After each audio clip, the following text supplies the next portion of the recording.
less commitment.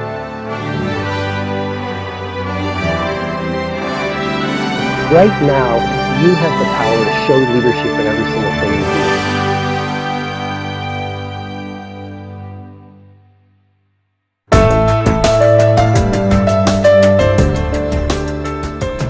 The two words management and leadership are often used as synonyms. That is to say, people don't even notice that in one sentence they're saying one, in one sentence they're saying another, and they're thinking the same thing, whatever it is. Or they think that the guys on top do leadership, whatever that is, and the guys in the middle or lower do management. Both are wrong, both are dangerous, and both are increasingly a problem in a world that's changing faster and faster. There's practical everyday management. I'm not interested in that. Leadership is not practical and it's not everyday. Management and leadership are totally different things. You think you're being a leader, but you're probably being a manager. Managers figure out what they want done and get people to do it. Managers try to get people to do what they did yesterday, but a little faster and a little cheaper with a few less defects, right? And it probably has a place, but it's not interesting to me. What's essential, what's not happening is leadership. Leadership is about finding the right people, agreeing on where you want to go, and getting out of the way. Leadership means embracing the failure of your people if it leads to growth. Leadership means not knowing what's going to happen tomorrow, just knowing it's going to take you where you want to go. And that's really hard, particularly for people who have self-identified as small business people because they're afraid of becoming big.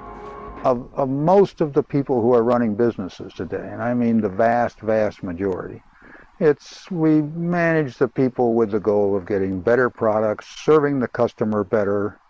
In other words, doing the work, whatever the work is, better. And that's the goal of managing people. Unfortunately, that's a result. That really isn't the goal of managing people. That's the goal of managing work. And most of the managers apply the vast majority of their time to managing the work, which means that they go down and they find something wrong, find something that's needed, then they give another order, and they're constantly giving these orders to adjust the work. Well, what they're not doing is managing people. Managing is about doing things right. Leadership, on the other hand, is about doing the right things. You see, today's good managers, they manage and control the work environment. They control processes. They control procedures. They control the work environment. They focus on getting the products and services out on time, on spec, on budget. And that's great. Leaders, on the other hand, not only manage, but they're also more visionary. They understand a much broader picture. They understand that getting it done on spec, on time, on budget today may not be good tomorrow, so I got to find ways to do it better than the competition, and I got to find those ways now. They also understand in order to be an effective leader, you have to surround yourself with good people. In a traditional organization, a leader or a manager in the org chart has power over people, but a true leader has power with people, which is to say that even if they don't have organizational power, they have the skills that will enable them to get cooperation and support and loyalty, not because people have to follow them, but because they want to. At the top of most organizations, we have individuals or teams of individuals. Some believe that they're managers, some believe that they're leaders. A huge difference between the qualities of a manager and the qualities of a leader. Management is about excellence today. Leadership is about the promise and the opportunities of the future. Managers manage in the present. Leaders lead to the future. We're all going to be living in the future. We need leaders who can take us there. Leadership is about the vision part of a business. Management is about the mission part of the business. So if leadership says, this is the destination, management helps sets the route, sets the course. And they're two very, very different disciplines. Management is about dotting the I's and crossing the T's. Leadership is about the sentiment of the statement that you're writing. Management's about the grammar. For me, to lead is to lead change. We've probably all heard in some form or another this idea that managers improve what is and leaders go beyond what is. Managers are built to prove. They are motivated by efficiencies. Leaders paint. They paint a future. They're motivated by passion and opportunity. Huge difference between the two. We need to understand the difference between a mindset of exploitation, getting more from what we have, and a mindset of exploration, which is getting new and different from things that are unfamiliar.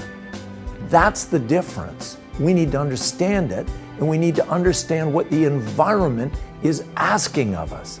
They're asking us to discover.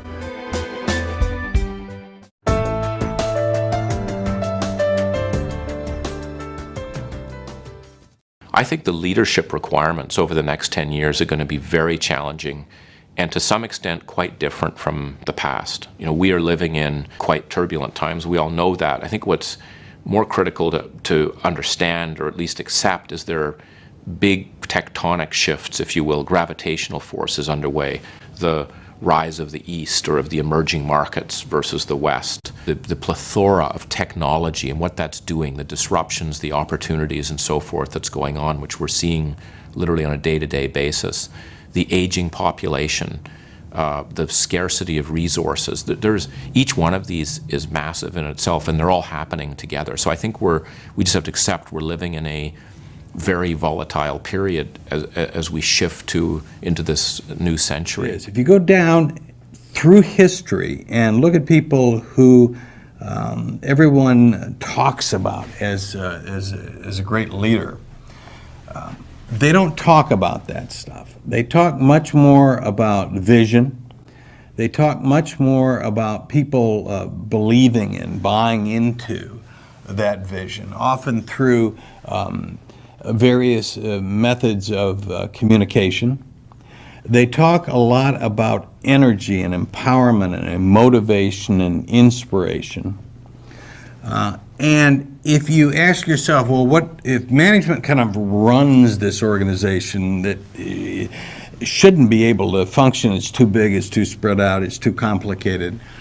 What leadership tends to do, it tends to be much more at the heart of creating things in the first place or changing them in significant ways to take advantages of opportunities or to duck hazards or to take a group and literally the same people, getting them to behave in new and different ways that produce much better outcomes.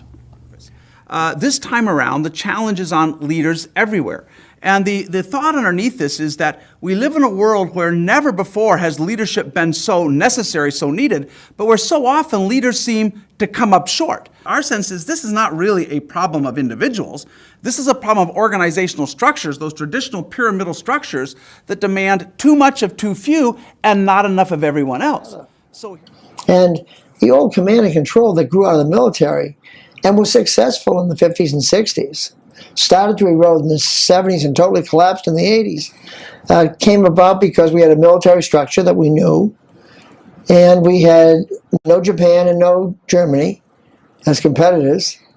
So it worked for 20 years and it became the model. And so that had to get taken out. And now most organizations that are successful today, the quality of an idea determines whether it's adopted or not where it came from in the organizational hierarchy. People have to be able to energize and excite those in the organization to reach for new heights. And they have to ask them to contribute to each other. An orchestra doesn't play very well if you have all individuals playing beautiful music, but it doesn't come together. And so you really have to be a conductor of an organization, a motivator, an energizer, a cheerleader, and you've got to bring people together. It's important for leaders to realize that leading is really more than just directing people and telling them what to do. That is a type of leadership, but it doesn't tend to be the most constructive. What we found working with human synergistics is there are constructive leadership styles that are more affiliative, they're more self-actuating, they're more achievement-oriented. All those things are positive leadership models. So if you're not using those, leadership can be pretty tough. It can be really hard. It can be a grind. If you start moving into the positive realm and you can replicate that with the rest of your team, it can make a terrific difference. So it's not so hard. It doesn't feel like you're slogging through mud. It's energizing. It's actually a lot of fun. And a good leader at one position may or may not be a good leader at another position. Companies change, expectations change, people change.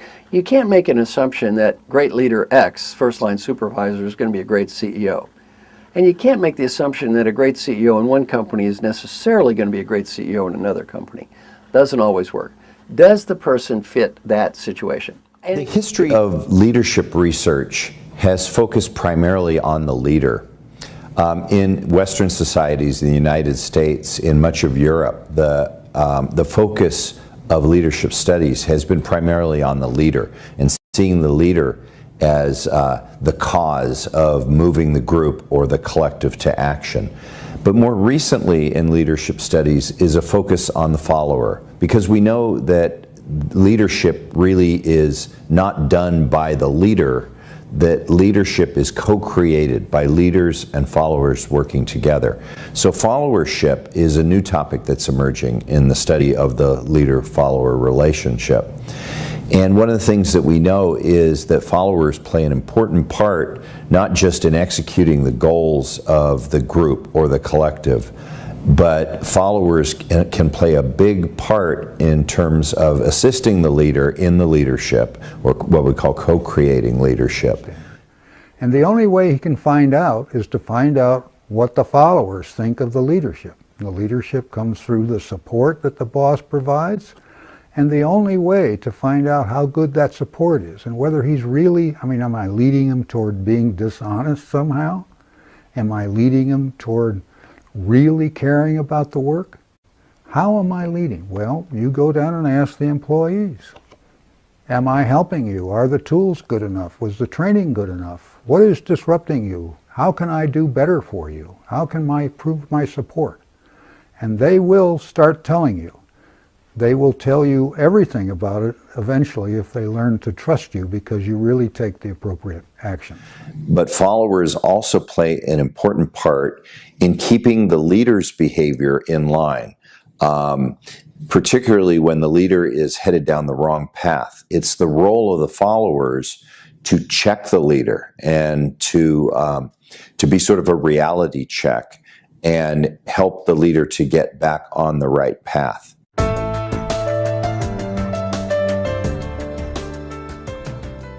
Leadership is a concept which is not easy to define, but essentially it's a role which people occupy, and it's a role which they need an ability or a skill to perform. So leadership, the word, encompasses both the role or the position of being a leader and also the ability or the skill to do it. To be an effective leader, you need to be able to help a group to achieve the task. You need to be able to build a team so that you have synergy more than the parts. And thirdly, you need to develop and motivate and stimulate the individual. And the key there is the ability to get the best out of people. What is effective leadership? Hundreds of books, thousands of articles have been written on what is effective leadership. I'm here to set it all straight for you. Leadership is very simple. Leadership is about your ability to influence individuals or groups of people towards the attainment of a goal. It says the true measure of leadership is influence, nothing more, nothing less. That leadership is influence. Influence is leadership. The person in any given group that has the most influence at any given time for any given reason is the leader of the group. Now, you can use power to influence people, but typically power has a fairly short half-life. True influence comes from the quality of the relationship you have with a person or a group of people. So if you want to be an effective leader, if you want to influence other people, it's about the relationship you have with them.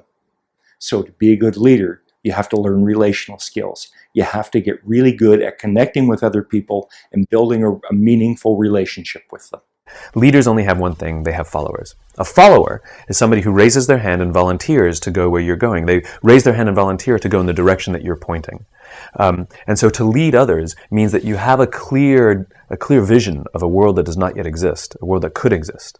And by articulating that cause, that vision, that purpose over and over and over again, it inspires people who believe what you believe, who want to see that world built, to join, to go with you, to figure out ways that you do. And leadership simply means you innovate and you have a great attitude, you commit to doing great work, and you lead by example. Ultimately, you use your life for a meaningful purpose.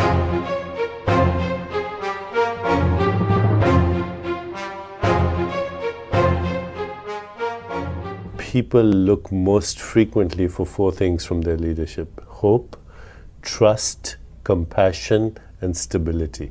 If you have those four characteristics, you're on your way to be a good leader. Now, more effective leaders ask themselves deeper questions. What am I observing? What am I feeling? What's the unmet need? And how do I most creatively fulfill that need?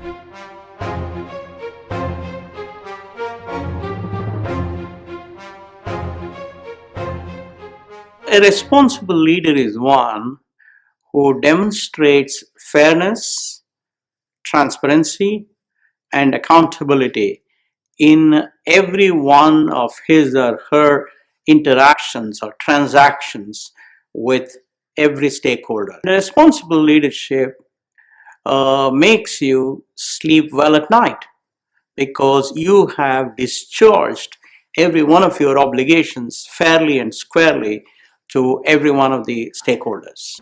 I would say a good leader is a person who produces results and develops people in the level where they're expected to lead.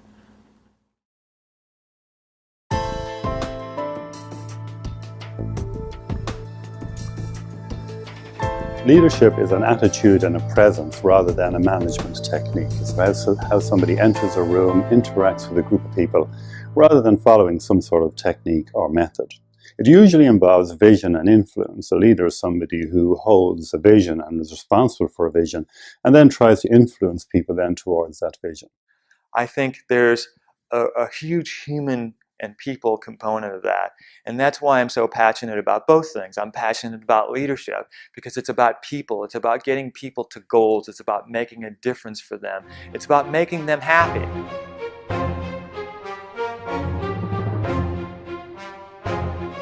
Leadership is your commitment and your awareness that everything you do, everything you say, your attitudes, the way you react and act in any situation, especially difficult people in situations, people are watching. Leadership means that people are aware that people are watching what you do and say and could possibly be a witness to that and then imitate those behaviors and attitudes later. Leadership is a commitment to having character and doing the right thing. The best leaders I've met who lead people are people who love leading people. They just love it. It's not a chore for them. They don't hate it. They come to work every day. They're motivated. They're enthusiastic. They love leading people. Well, if you love leading people, then you're probably going to take it serious. You're probably going to study it. You're going to try to get better. You care. And if you don't love leading people, you're often just faking it. And I've thought a lot about this, and when I boil it down to its most basic level, to me, leadership is ultimately a decision. Every single day, we as leaders have to make some critical decisions about leadership. And it's not just every day. At critical moments in our career, we have to ask ourselves some fundamental questions about leadership roles. Maybe it's the first time you're being asked to take on a leadership role as a supervisor. Or maybe you want to become a more senior leader, or when you first enter the executive ranks. At those critical moments, we have to pause and make what I call big D decisions. And why are they big? Because you taking on that role matters. At each of these moments, you have to pause and ask yourself some fundamental questions. Are you really ready to take on the leadership role? Are you prepared for the increased pressure that's going to come with it? Do you really want to take it on? And are you willing to hold yourself to even a higher standard of leadership behavior? Those are big D decisions that require you to take a timeout, pause, and reflect on those questions. True leadership always benefits the greater good. If I throw in with you, if I follow you voluntarily as a leader and you win, I benefit as well. It wasn't unilateral. It wasn't me helping you get ahead. It was you helping us get ahead. The difficulty, though, with leadership is that people can get promoted into being a leader or elected into being a leader without making a couple of fundamental choices, and they rush straight to vision and influence. The two choices that every leader must make are, firstly, something isn't good enough, or something we can do better than this. So it's like they get some sort of emotional cause. And then the second choice they make, of course, is that they're going to do something about it. They're going to lead from the front. Now what that means is that leadership can come from anywhere. It doesn't have to be the boss, doesn't have to be the government, doesn't have to be the captain on the team. Anyone with those two choices made can become a leader. So if you want to be a leader in today's world, you have to lead from the front. If you're not leading from the front, you're not leading. You're doing something else.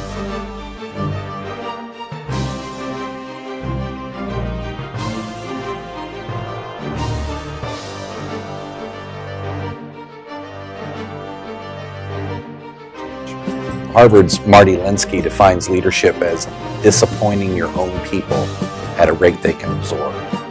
So while the challenge is finding that optimal rate of absorption, we have to all agree as community leaders that standing still is not it. Slow progress is better than no progress.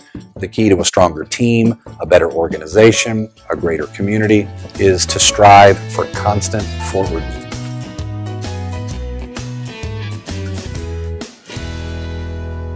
Most leaders today don't really understand that leadership is a science and an art. The science side is understanding the business. The art side is understanding people. Many leaders today, they've been promoted because they've done the job extremely well and they've returned profits to the bottom line for the organization. But really, when it comes down to it, they don't have a schmick of an idea on how to lead people.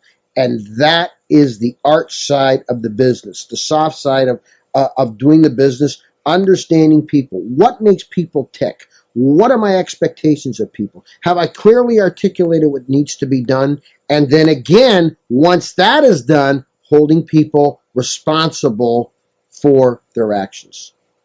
I believe that all service or all leadership is service leadership. And it's interesting, you know, culturally, servant is one of those words that has some negative connotations, especially among younger employees, because they think in terms of servile or being a servant, and that misses the greater point. It's not about subjugating yourself to some kind of power down position or being taken advantage of. It's about supporting a greater cause that you support both for the value of the cause and because it's a win-win proposition for both you and your organization. So I think it's more like service leadership than servant leadership.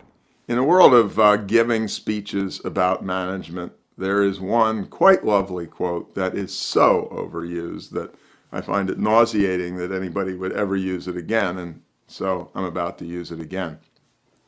It is a Gandhi line, and it says, "You must be the change you wish to see in the world." If you got a giant campaign going on relative to improve quality and everything from tying your shoes to the way your office looks or what have you, even though I'm hardly a neat freak myself, has got to echo and or magnify the quote-unquote policy message you are trying to sell. If you look scared of your shadow and you're trying to sell innovation, forget about it.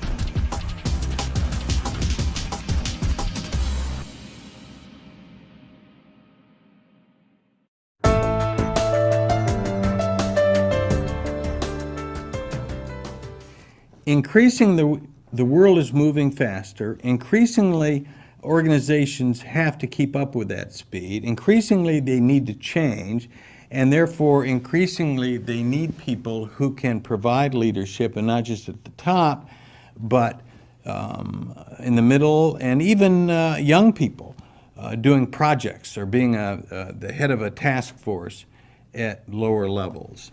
And things are moving so quickly, you're going to have to work with multiple leaders. There's no way one person can absorb and deal with all of the issues that are coming up. So this notion of building a network of leaders in your organization to be able to deal with the opportunities and also the issues is going to be vitally important. I do believe that one of the best indicators of leadership is a leader's track record in developing leaders. And I will frequently focus on 3 areas when I'm interviewing or when I'm talking to people. And one is certainly on performance, because you always want to have leaders who are committed to high performance in good markets, bad markets, diverse global markets, handling a wide range of different scenarios. Secondly, I always focus on what's their track record of developing future leaders. And one of my favorite questions is to ask people, name the 3 or 4 leaders that if I went out and asked, them who had the biggest impact on their career and how they do that, who are those 4 people that you would name? And at a senior level, if they can't name 3 or 4 fairly senior level people, then immediately I question their wherewithal in people development. And last, I'll ask, how do they move their businesses? How do they develop talent with our credo in mind? And so for me, it gives me an indication of how committed they are to developing individuals, to developing teams, and frankly, figuring out how to work through others to get their jobs done. I think the dilemma is that as complex as our organizations have grown, as fast as the environment is changing, there are just not enough extraordinary leaders to go around. You look at what we expect from a leader today. We expect somebody to be confident and yet humble. We expect them to be very strong in themselves but open to being influenced. We expect them to be amazingly prescient with great foresight, to be practical as well, to be extremely bold and also prudent.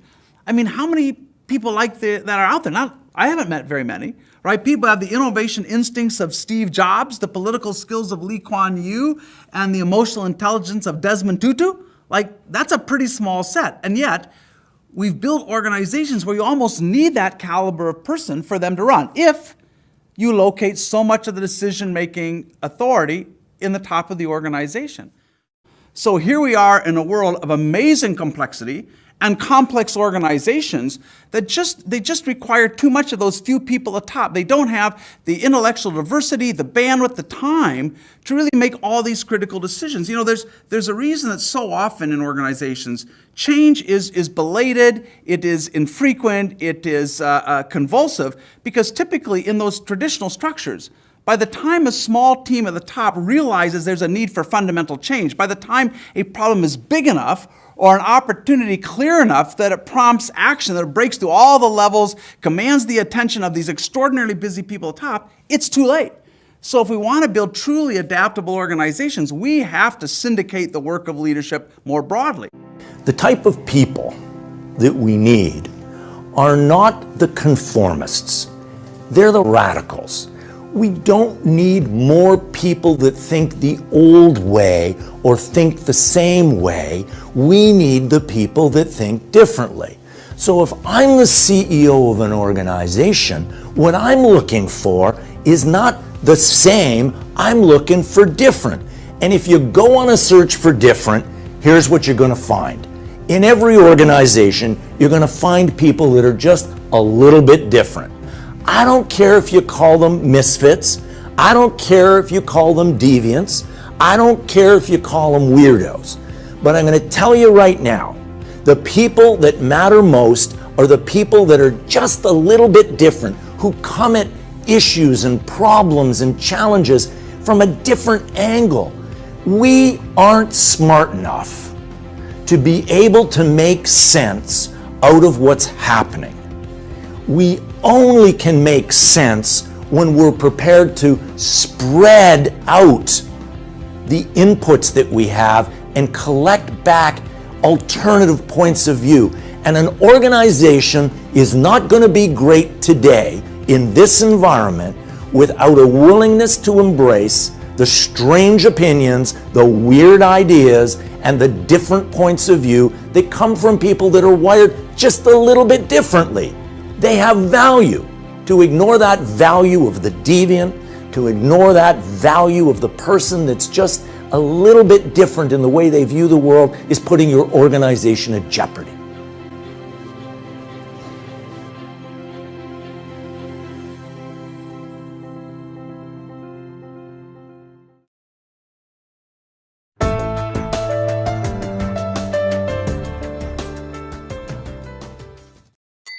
One of the contemporary questions of leadership today is, leadership is very trendy right now. I call it adjective leadership. Adjective leadership says, I guarantee you this week there'll be 3 new books on leadership, but they'll have a different adjective. Inner leadership, outer leadership, alien leadership, historical leadership, of the making of many books, there is no end. The problem that I have is that there's 2 fundamental challenges in contemporary leadership. Number 1 is people don't know why they want to lead. They know they want to be leaders. That's different than wanting to lead. As I realized when I was president of University of Cincinnati, I wanted to be president, I just didn't want to do president, which was an impediment to his career. Because he wanted the position, he didn't want the responsibilities with it. So number 1 is, I always begin when I work with leaders by asking a fundamental question. Why do you want to lead? Because the why's got to precede the what or the how. We can only see the things we have words for, right? And this is why the leader must provide a clear vision. Why are we doing this? Why are we in business in the first place? What is the point of growing the company that you're growing? Everybody talks about, what's your goal? Growth.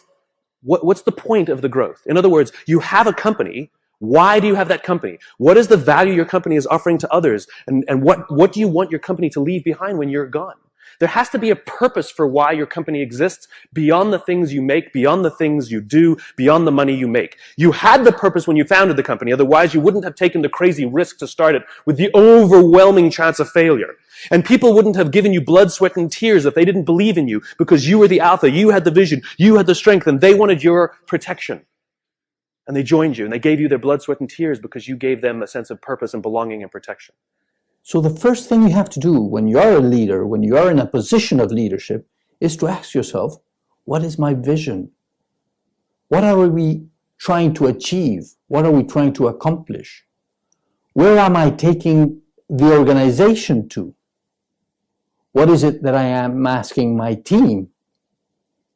And the vision is not a strategy, is not a goal, is not your plan. Those are tools to accomplish your vision.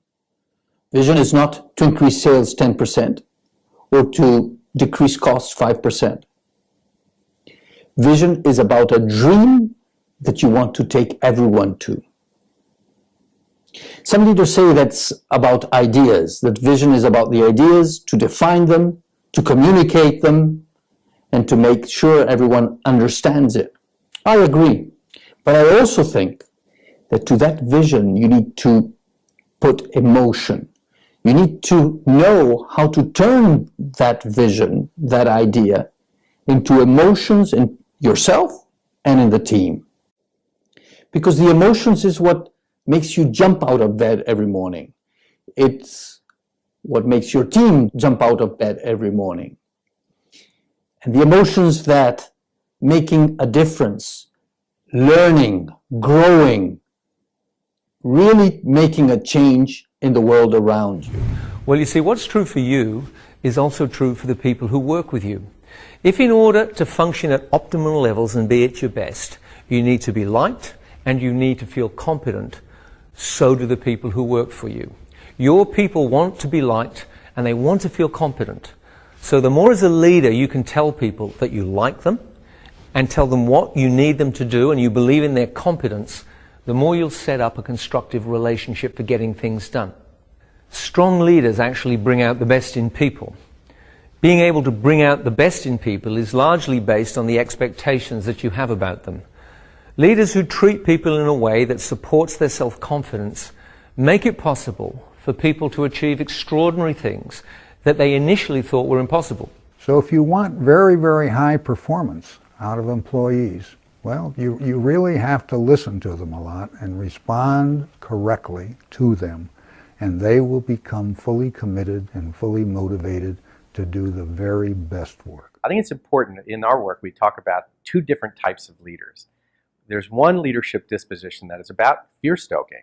They're putting fear inside of people in order to get things done and hold them accountable. Fear is a huge motivator, and it frankly works. Otherwise, they wouldn't do it.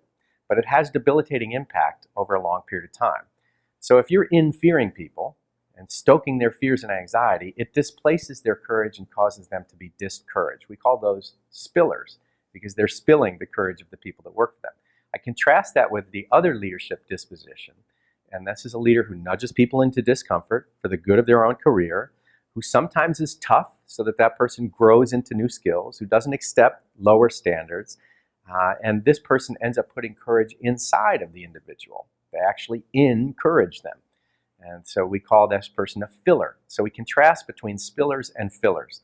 And in my own life example of this is I reported to two people at the same time when I worked for Accenture, one of the world's largest management consulting companies. And one of the leaders would look at a situation and they would go, "Oh, look at that. That's a problem. Do you realize how that puts us at risk? That is a problem that's getting ready to explode. And if you don't handle that, you're going to be in big trouble. This is on you. Do you understand?" So it's motivating me to be really conscientious by their fear. I want you to be afraid. The other leader that I reported to at the same time would look at a very similar situation, kind of go, "Well, Bill, there's a lot of opportunity there. There's a lot of opportunity there. And if you're able to clean that situation up, I think it'll be good for your career because you've been trying to develop these skills. And if you think about it, this situation is ripe for the development of those skills. I'm going to help you. I'm going to support you. I know it's going to be hard, but I'm here with you." Now, which one do you think I rather would work for? Now, both of them I'm going to do a good job for. I'm going to be very afraid of not screwing up for this person, and I'll do a good job. But I want to impress this person and do a good job. The distinction to me comes down to this: the most overused phrase in the history of business. What keeps you awake at night? What keeps you awake at night? Why are we proud to answer what keeps you awake at night? As if fear and anxiety is some badge of leadership honor. What keeps you awake at night gets you talking about your fears, the risks that are out there, the problems, the things we have to be critical about. I'd rather work for a leader who talks about what gets them up in the morning. One of the things that I've personally found and experienced working for almost 40 years now doing this is that one of the key ingredients is having leaders really understand and come to terms with what their personal purpose is. In other words, how do they make a difference? What is it that they can do? How do they create meaning in their lives? What gets them up in the morning going through a horrendous day, if you will, with a lot of crisis? And what I've concluded is that purpose has got to be the driving force. And so I personally have done a lot of work on my purpose. And so simply stated, I'm committed to being a catalyst for personal transformation to enable possibilities. And the exciting news for me is I get a chance to apply that to all of my engagements, because essentially what I'm doing is helping them transform themselves. So I'm not doing it, but we're creating the environment where they can do it themselves, which is much more powerful. You will make mistakes. And are you going to be able to get up off the ground when you get smacked down and keep driving? That just persistence, resilience, I think, is very important. It's okay to make a mistake. Making a mistake has great value. You can go down and admit to the person, "Oh, I made a mistake. I'm very sorry. I apologize." You've got to apologize for your bad leadership. The best thing to do when you find out some bad leadership is say, "Oh, it's my fault. I apologize for making a mistake and not giving you a good enough tool." So go out and make your mistakes. That's how I learned. And it's fine, but if you admit to them. By the way, admission of error is something that you need to have all employees do. So when you admit to them, if the boss can admit to them, I certainly can admit to mine. Otherwise, they're going to be hiding them. So it's something you want to take advantage of your mistakes. Don't feel bad for your mistakes. Feel bad if you don't correct them. And go down and admit, I made that mistake, but this is the way I'm going to correct it. So get out there. Get out there and practice. And I think the most important thing that a new leader can have stepping into a role is humility, is understanding that they're going to learn, that they're going to make mistakes, and to approach the scenario as something where they're going to have to grow into.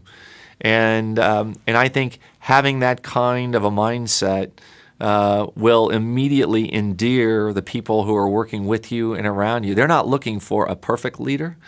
They want a leader that cares about them and who's going to help them try to be better. And I think as a new leader, if you remember that they expect you to be human, that you're going to make mistakes, and that as long as you learn and care for the people who are working with you, I think that's the most important thing that you can do.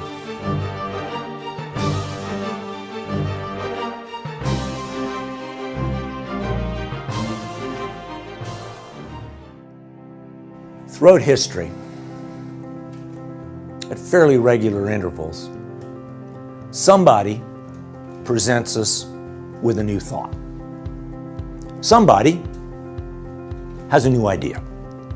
Somebody has a new concept, a new product. And it's really fascinating to watch what happens. When that first new idea is put out there, people kind of go, whoa, I'm not sure. That's not going to work, or how's that going to work? And if it's a good idea, it survives. And then in a very short period of time later, you find what was kind of an eccentric idea has all of a sudden become a mainstream idea, and we all got to have it. We've seen this with the iPod. We've seen this with all of the kind of digital technology. Those that ignored the faint signals from the periphery and were not open to the new crazy ideas of the time ended up on the rubbish heap. People like Kodak is a perfect example. They had the market, they lost it.